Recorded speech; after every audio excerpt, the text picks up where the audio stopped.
Here's a wee story about when I was in my early 20s, I would think, when I stayed down in Bainsford in Cross Street. Most people will know that there are a few pubs in the Bainsford area. There's a lot of pubs along at the canal as well, sadly no longer there. But at that time, I used to work with Aiken's Brewery. And at that time, nearly every pub in Falkirk was owned by them.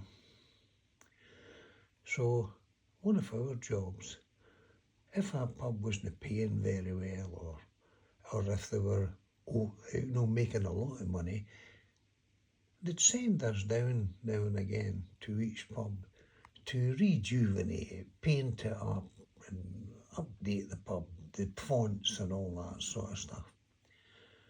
So I was with them, I think it was about 16 years, and I had various jobs to do. But the main pub, as you can see here, was a big bar at the top of David's Lawn. That was a place where I had my first pint. Remember my dad taking me in there when he finished work at the BA. He says, "Come on, I'll take you for a pint." So I went in there at the front door, and it was absolutely mobbed because all the workers for the BA would go there. That was one of the main pubs. The barman there used to have sort of white pennies on, and they went down to below their knees sort of thing. And they were always doing something. If they weren't serving beer, they were cleaning tumblers or countertops or mirrors. You never saw them hanging out a bar talking. They were always doing something. Anyway, I got my pint, quite enjoying it, and that was it. But there was other pubs here. You remember these places here? The Carnade. That was a famous one for the workers. Now, as I said, I worked with the brewery, and I was sent there, oh God, I'd say 4 times in my career with the brewery to have it all cleaned up, painted and all that sort of stuff. It all changed through the years. Come along to the Bluebell. As far as the company was concerned, it was a dodo. When I say that, it never made much money at all. That was the most visited place by the maintenance team that you could think of any pub in Falkirk, because it only had a couple of patrons go in it. The chap that ran the place, big Jim, a big-legged chap, he stayed in the houses at the back of the camera. He's just across the road. And every time you went in there, all what you could smell was disinfectant. He had nothing much to do there. He used to go in and you'd see him with a mop and pail cleaning the tiles on the floor. Never forget that. But as you can see, it's white and blue there. That was a famous colour. It's been painted as many times through the years.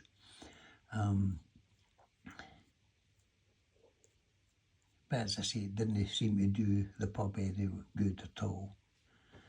But it did come at a time when the brewery says, right, there's too much outcome on these buildings, because they were all over the place, brewery pubs. So they started selling them off. And that's what they did with the Carnade. They did it with the Bluebell.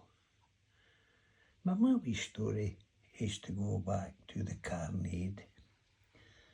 Carnade was more or less treated as a family pub. Of course, a lot of them, when the VA finished their shift, they'd come up and go to the nearest pub, which was a big bar. But a lot of them liked the Carnade because it was more cosier, so to speak. And the cursing and swearing we went in there was nobody's business. I remember that. One thing was, you never saw a woman in there. And those lasses that are listening to this or see this, you weren't allowed to go in a pub. But eventually they started changing things, especially here in the Carnade. this bit here, they turned into a wee family department. You couldn't swing a cat in it. The idea is your wife could come up, go in there, and there were a wee hatch that you could look into the bar. And if she saw a man in the bar, he'd come out and go in there and give her a wee drink. Hello, darling, everything's all right. I'll be doing in a wee while, go and get in it. And then the wife would leave. This gives you an idea of what it was like. That bit there, as I say, was a wee family department. And this was a bar. And at the back here, that was a family, they put a partition in there. And that's where they'd come in, meet their wives, get a wee drink, and then the woman would go away home to make the dinner or whatever. But you never saw a woman in the bar, never. But of course, that changed as time went on.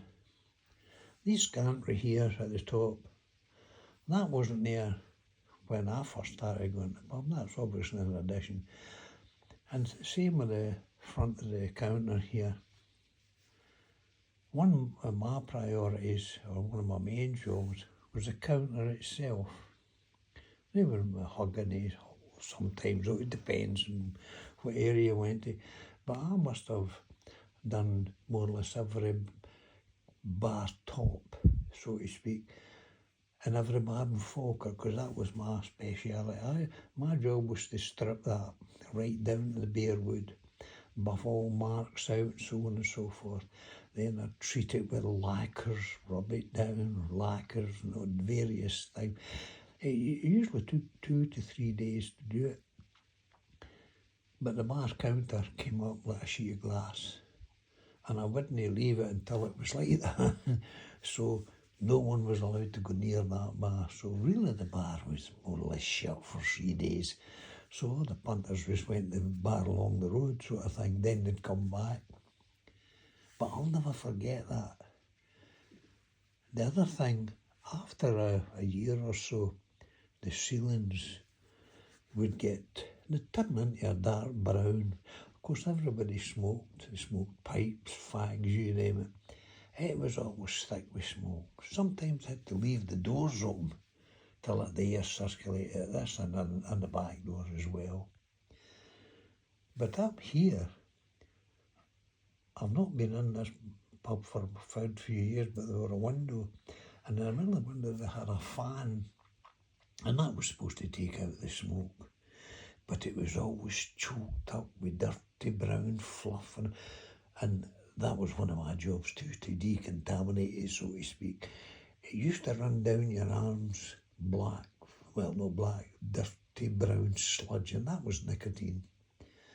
It was unbelievable. Anyway, that's a wee story about that. But a funny thing what we used to do when we were kids, well, we're not doing it right enough, but I remember I mentioned it in one of my other clips that we used to collect beer bottles, and we used to take them back to the Carnade. Well, the Carnade used to have about 3 barmen in there.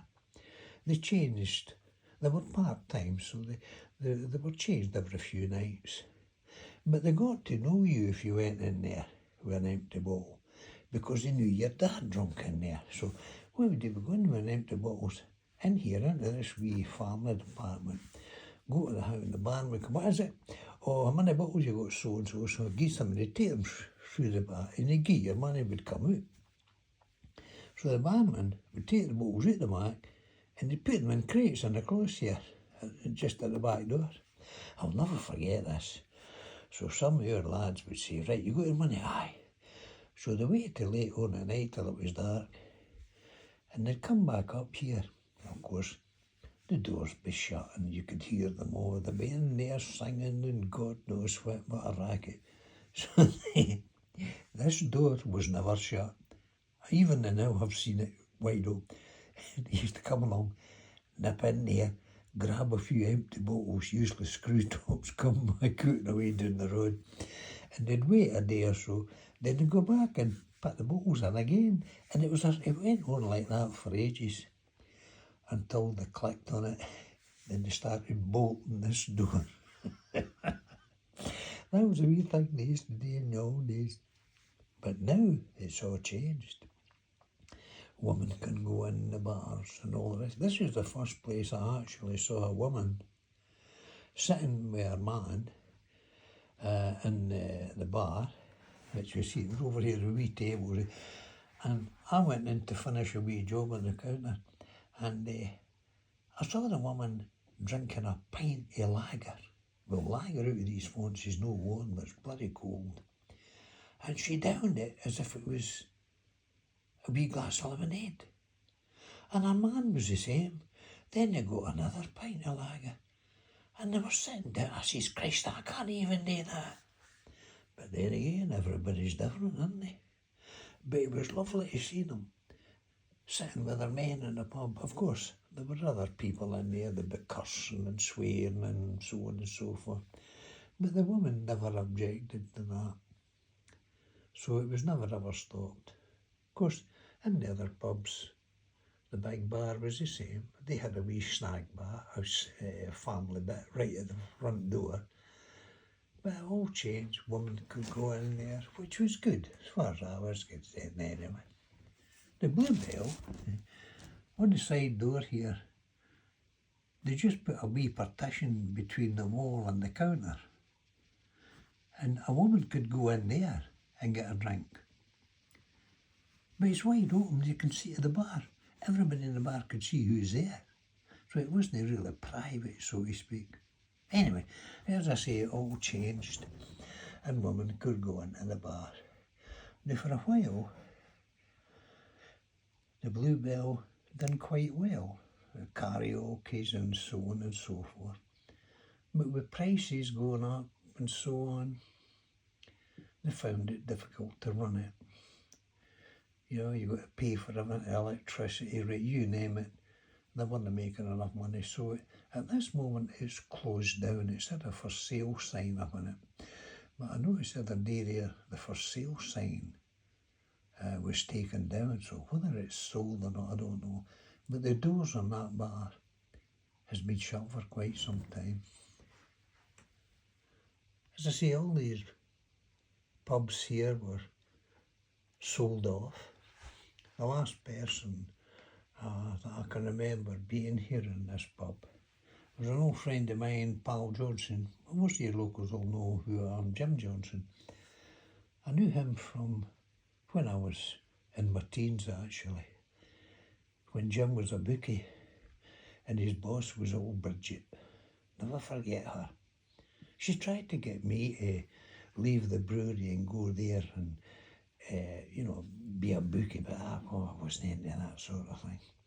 But I knew Jim all my days, and sadly we lost him not that long ago. That was Jim's bit up here. Many a time I was up there sitting with him, and he had one very lovely thing that he showed me. He treasured it. It was a horse, a wooden sort of horse. He was into the jockey side, you know, horse racing and all that. And he treasured that. And that was the last time I saw him. Of course, I took ill and I couldn't drink with the medication I was on, so I never saw him for a long while. But that's another story. But that gives you an idea of what happened to the pubs when I was wee. Imagine that, girls. You weren't allowed into a pub at all. Now, you probably see more women in the pub than men.